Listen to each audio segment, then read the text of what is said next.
បាទសូមជម្រាបសួរថ្ងៃនេះខ្ញុំនឹងលើកយកឬក៏ចែករំលែកទាក់ទងទៅនឹងសំឡេងស្រៈនៅក្នុងភាសាអង់គ្លេសដែលមានសំឡេង e បាទនៅនេះគឺនៅក្នុងនេះគឺមានសំឡេង e ទាំងអស់បាទស្រៈនៅក្នុងនេះណា4ស្រៈហ្នឹងគឺសំឡេង e ទាំងអស់ឥឡូវយើងនឹងស្វែងយល់ទាក់ទងនឹងសំឡេង e មួយនេះសិនបាទ e នេះគឺឧទាហរណ៍ evening នេះគឺមានសំឡេង e នេះបាទនៅខាងមុខនេះគឺ e សំឡេង e ដែលភាសាខ្មែរយើងបកប្រែមកថាពេលល្ងាច evening ហ្នឹង equal បាទគឺមាន e នេះដែលមានយើងជាស្រៈ e ហ្នឹងបាទ equal ហ្នឹងគឺមានន័យថាស្មើគ្នា because នេះគឺមាន e នេះបាទ e នេះដែរគឺ because មានន័យថាពីព្រោះចំណែក e នេះគឺយើងអានថា become ហ្នឹងគឺមានន័យថាទៅជាឬក៏ប្រែជាដែលមានសំឡេង e នេះបាទ e ហ្នឹងគឺ become ប្រែជាទៅជាបាទពាក្យនេះគឺ demon ហ្នឹងគឺមានស្រៈ e នេះមួយដែរបាទ demon មានន័យថាបិសាចបាទបិសាចណា demon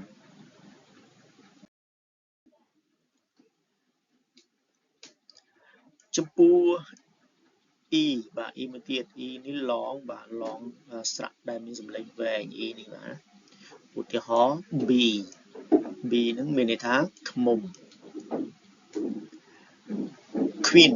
បាទខ្វះ e queen មានន័យថាស្ដេចស្រីឬក៏ព្រះមហាក្សត្រី ពាក្យទី3យើងអានថា green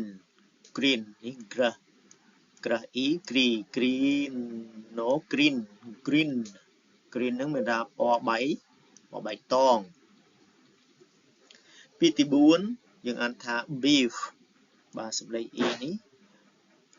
ប e beef បាទ beef ហ្នឹងមានន័យថាសាច់គោពាក្យទី5យើងអានថា deep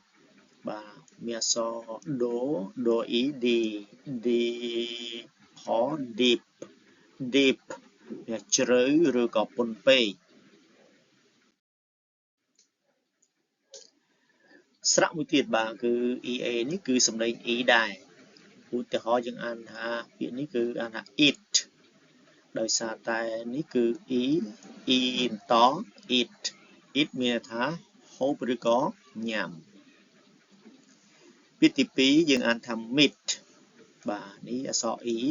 ស្រៈ e ម៉ូ e មីតបន្ត meat មានន័យថាសាច់ពាក្យទី3យើងអានថា tea បាទដោយសារតែយើងមានអក្សរធោបាទ tea អក្សរ t នេះគឺស្មើអក្សរធោ e tea នឹងមានន័យថាទឹកតែ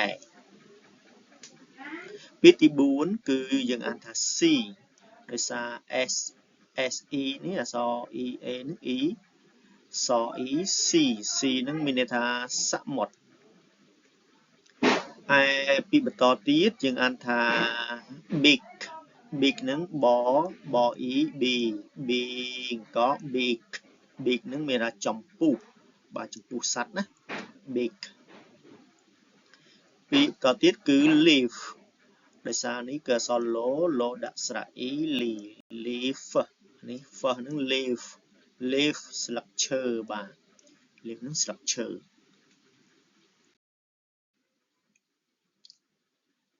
អូខេឥឡូវយើងស្រៈមួយទៀតបាទស្រៈផ្សំទៀតគឺនេះ e ហើយនឹងដក e ហ្នឹងបាទឧទាហរណ៍ delete យើងអានថា delete lete ហ្នឹង